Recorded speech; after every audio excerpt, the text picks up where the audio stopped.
Travis Wayne Goodsell.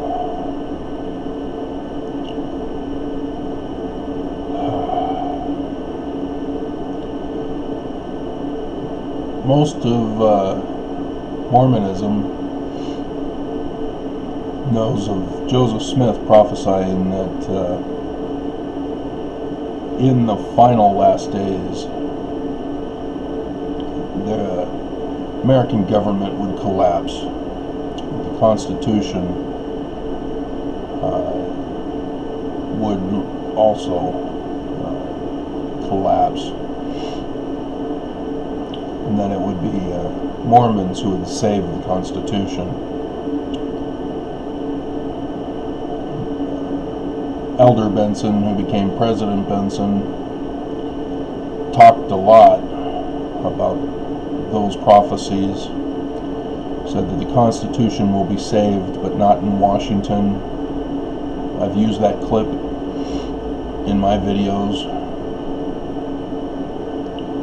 He talked a lot about the threat of communism, socialism, attempting to destroy America. Never did any member of the Church of Jesus Christ of Latter-day Saints who spoke at a pulpit in conference or in the tabernacle warning of the dangers of government ever warn about a Nazi threat to America or a neo-Nazi threat to America. And in that they deceived Mormons, because Mormons are a part of the GOP, and the GOP is the threat that is destroying America right now under Trump. The GOP are a part of this. They acquitted Trump. They allow him to do whatever he wants as he's escalated to killing Americans. It's the GOP. They were the threat to America.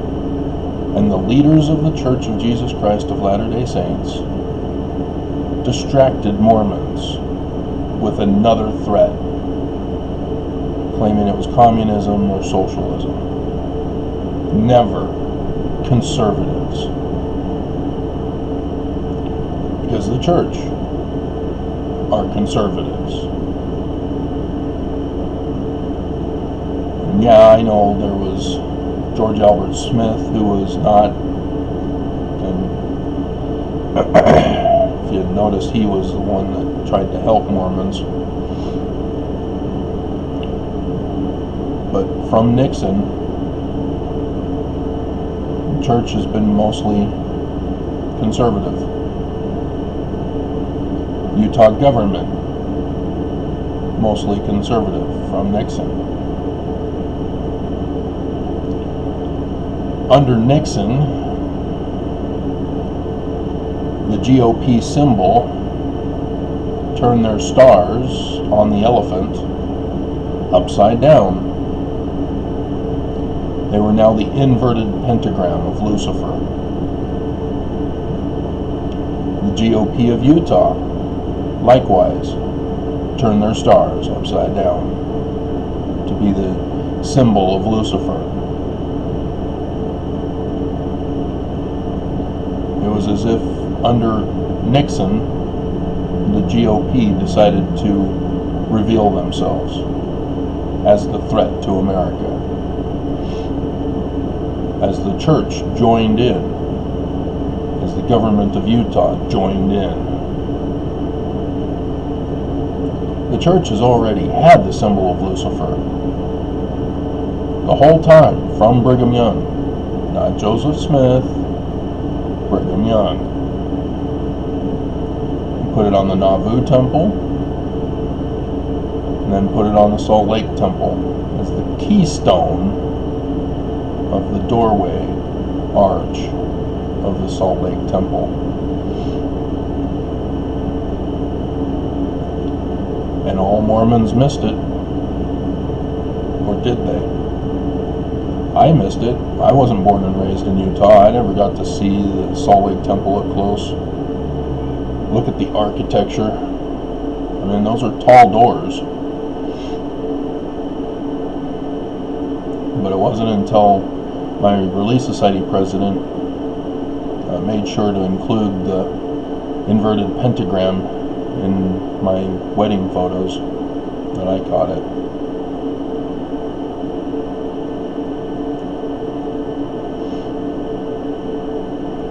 Isaiah 14:12, corresponding to 2 Nephi 24:12. 26, I think, is something else. I hope I got that right. I can check here fairly quick. 2 Nephi 24. Yeah, 12. How art thou fallen from heaven, O Lucifer, son of the morning? That's where the symbol came from. It came from the Bible. Lucifer is Latin. Latin came from the Romans. And I've done the video about the connection to the Babylonian Ishtar and Lilith of Jewish mysticism.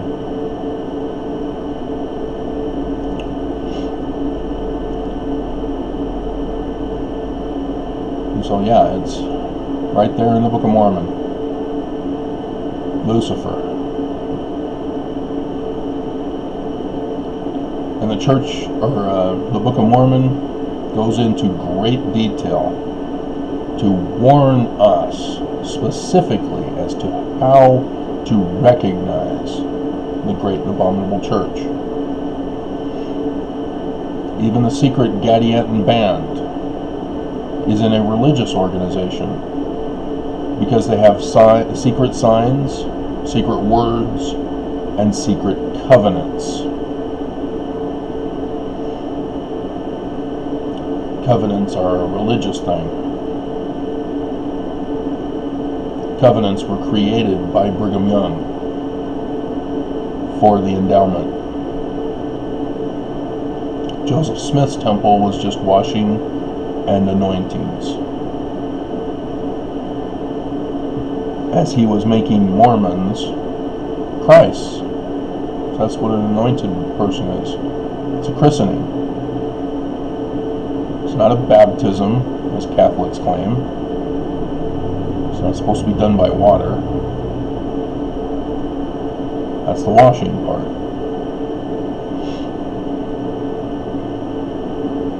When we are anointed, we become Christ. Women become Christinas.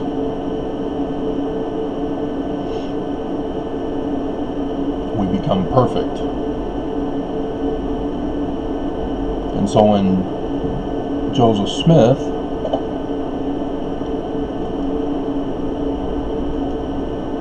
says in section 103,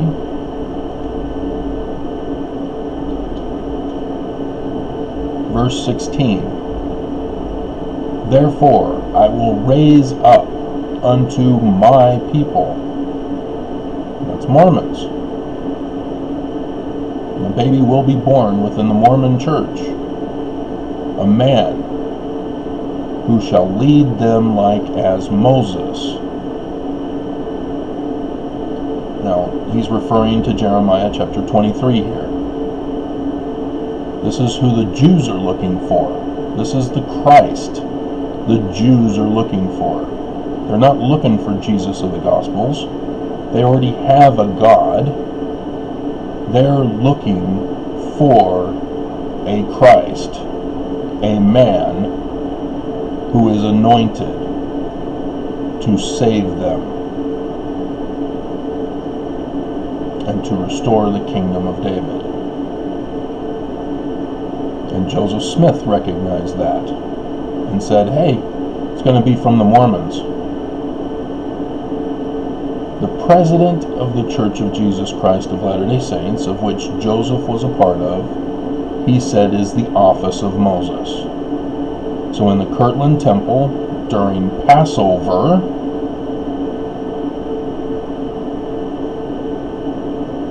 which comes the Exodus,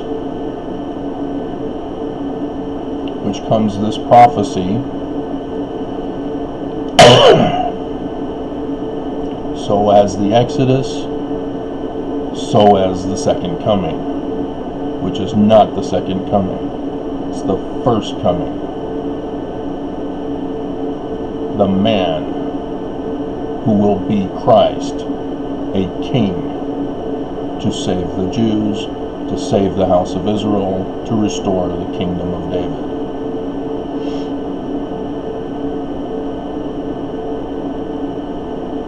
And he's somebody who's been christened. Washing and christening. Anointings.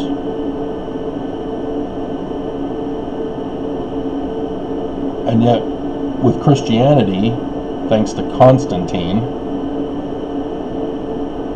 Mormons have been deceived again, thinking that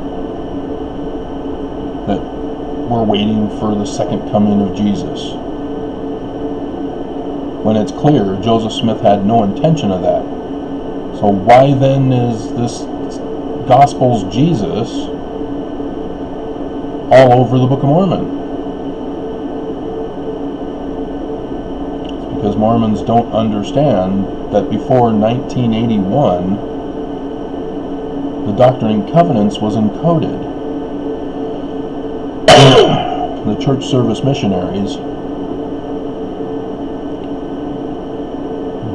tried to decode the Doctrine and Covenants, and I've gone over videos of how they missed several.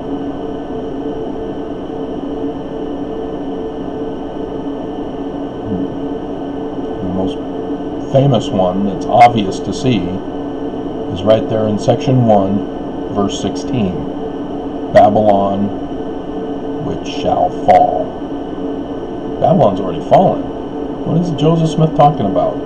Babylon shall fall in the future? What? Yeah, it's because it's still coded. Church service missionaries missed that one. What else did they miss?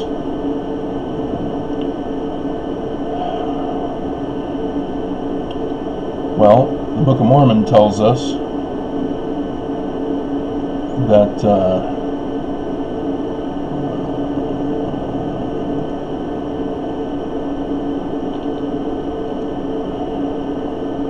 it's written to convince the Jews that Jesus is the Christ. And you think, well, yeah, because it's the Christian New Testament Jesus, Travis. But then he goes and says, and the Gentiles. Well, the Book of Mormon says that the Gentiles have the Christian Jesus in the New Testament, in that book that they have. So why do they need to be convinced that Jesus is the Christ? It's because both groups are looking for the wrong person. In section 45,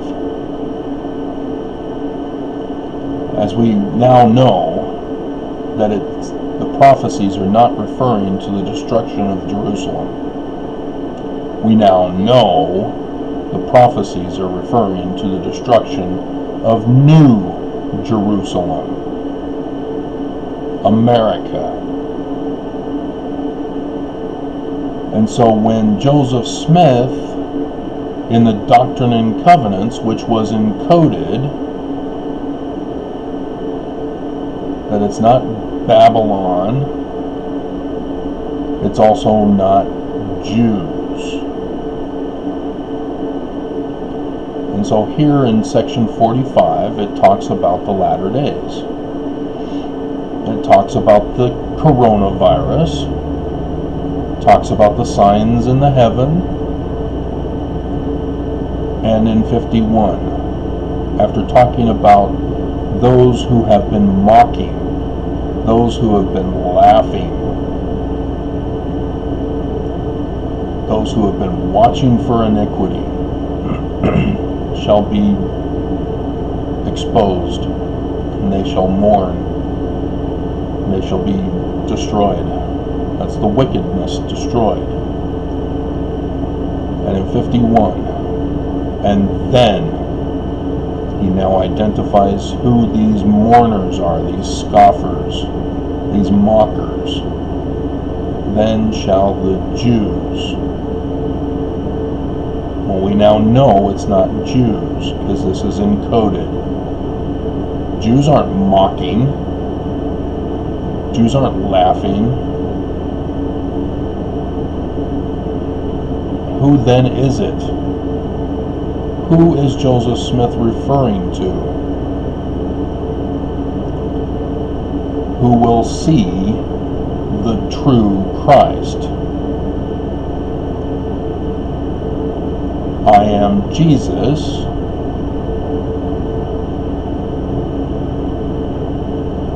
It's not the Jesus of the New Testament Gospels, is it? That's encoded.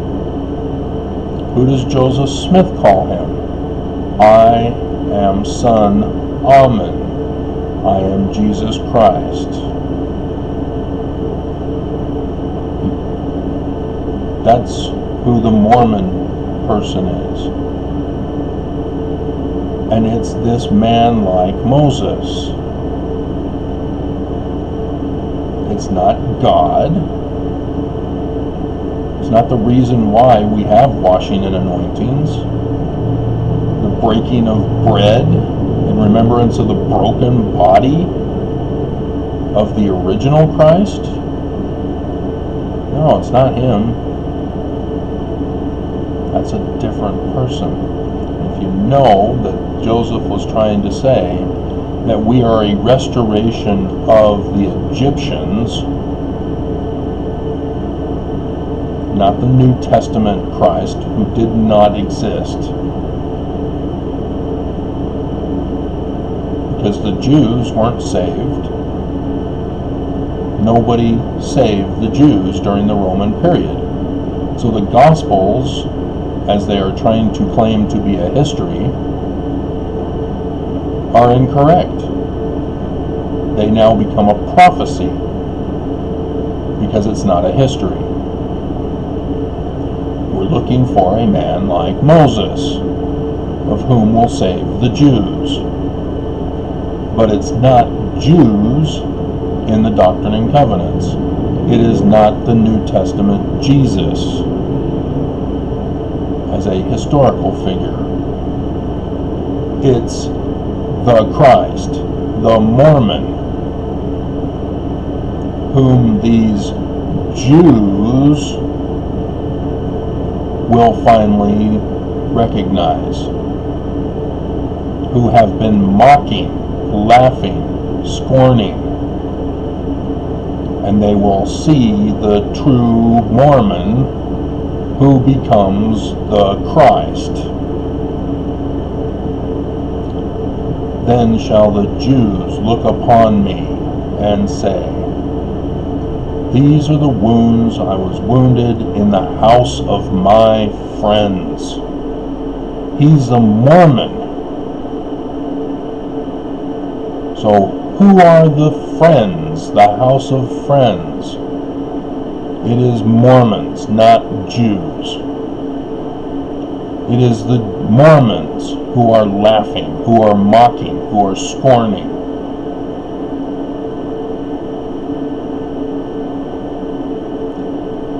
And 53, Joseph Smith prophesies, and then shall they. We've now confirmed it's Mormons. Mormons shall weep because of their iniquities.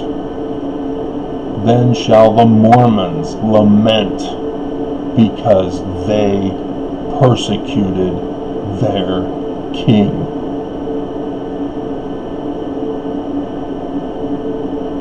Section 103, verse 16 says he's Mormon. is Mormons who are persecuting their king. King Emmanuel, of whom Isaiah says is his name.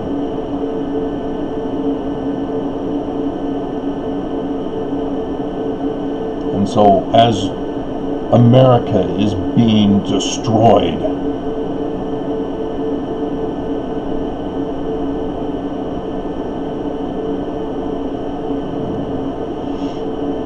because of the coronavirus that Moses went through.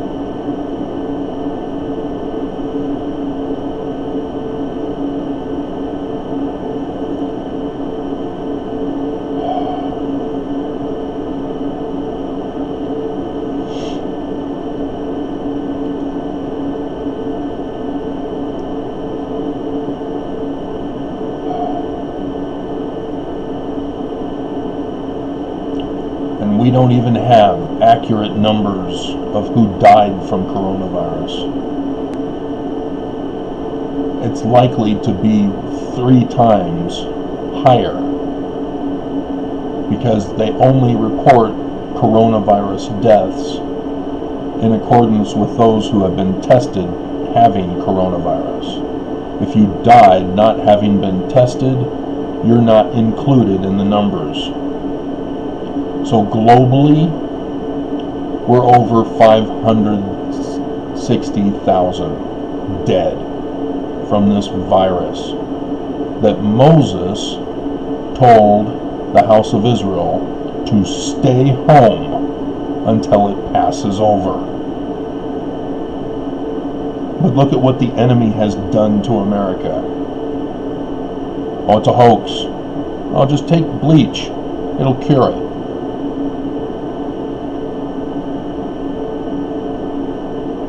And Mormons believe. In America, there are over 134,000 dead. Worldwide, there's over 12,500,000 who got sick because they got tested. In the U.S., we're over 3 million. Brazil is doing the best they can to catch up to us. They're at over 1,800,000. Then India, then Russia. But Russia is well known to have been covering up their numbers from the beginning. So this is only from when they started deciding to report them.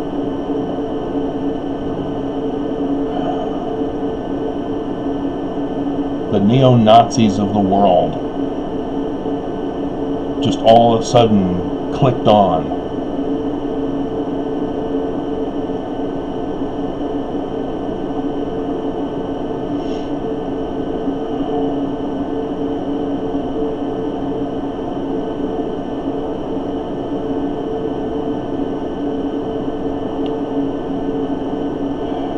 And yet I still see Mormons who blame and hate me. They are literally mocking, laughing, condemning. They blame me for not being loyal to the church at all costs. They don't understand why I'm suing the church. And I won. I presented my case in federal court, and I won. The church didn't even bother to try the case because they knew they had the judges in their pocket. So that's what I'm having to expose in my objection that I've been working on since yesterday.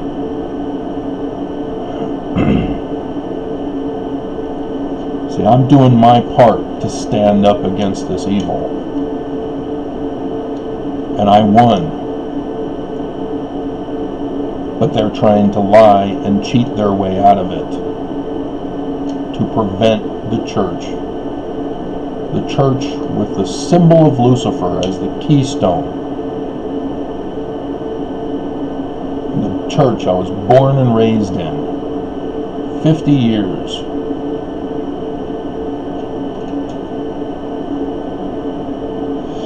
but I'm doing it alone. And the majority of Mormons don't even know of me. Those who do watch those videos about me working on the lawsuit, they're just looky-loos. They're just trying to, curious to see if I can really win.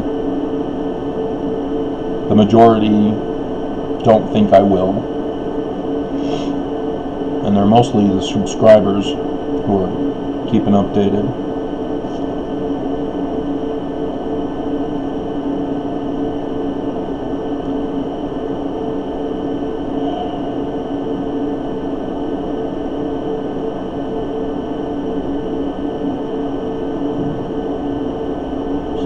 Like I said, when I finish it, I'm hoping to finish it today. The biggest part is that first section about showing the bias for the defense, for the church. And then the others are just leading up to treason.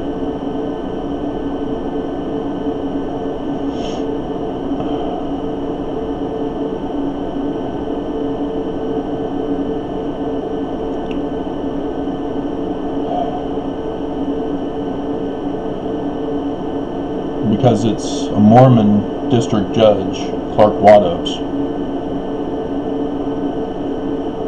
I hope I can appeal to him. Technically, he's supposed to dismiss himself from the case, as I've already pointed out in what I've typed up already. And I revealed it to you yesterday as an update.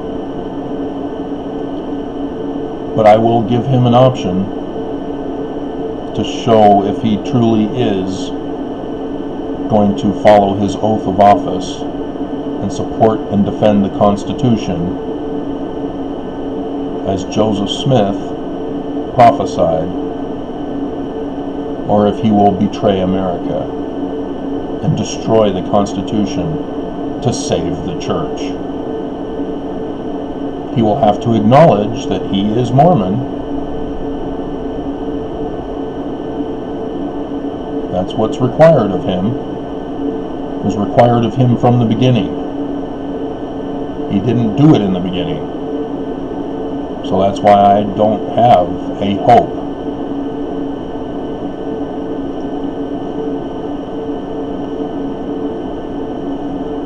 But I will appeal to his being Mormon. That I too am Mormon. But I'm doing my civic duty to hold the church accountable for their crimes against me. And that he has to set aside his loyalty to the church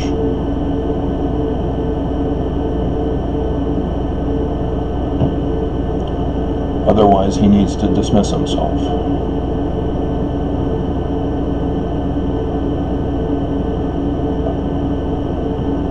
Because the new judge that they brought in, that he brought in, she complied and conformed to the extortion threat. We'll make you a magistrate judge if you do us a favor, though. Here's your first case. Let's see how you do. And she did it. She gave me an order saying, hey, you have 14 days to file an amended reply. I put in the amended reply that this is your ordered amended reply. And she comes back and says, you never filed like I ordered. Wow. That's loyalty.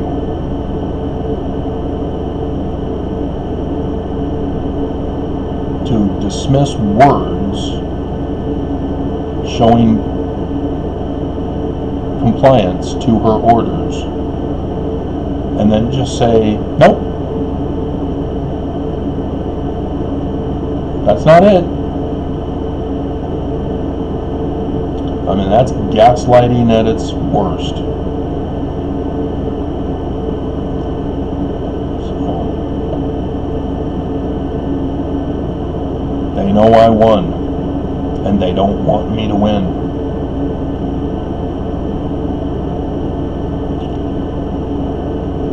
As America is getting destroyed around us, they refuse to allow the church to be held accountable. Alrighty. Like I said, when I finish, I'll do a reading. The sign in the heaven is right now. I know exactly where to look when I go running this morning.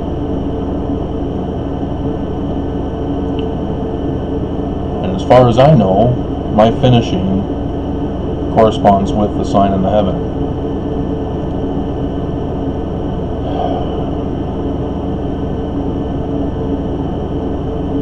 So if it's another interpretation, I won't know until something else happens. But as far as I know, this objection that I'm filing is the fulfillment of the sign that's right outside, right now, in the heavens.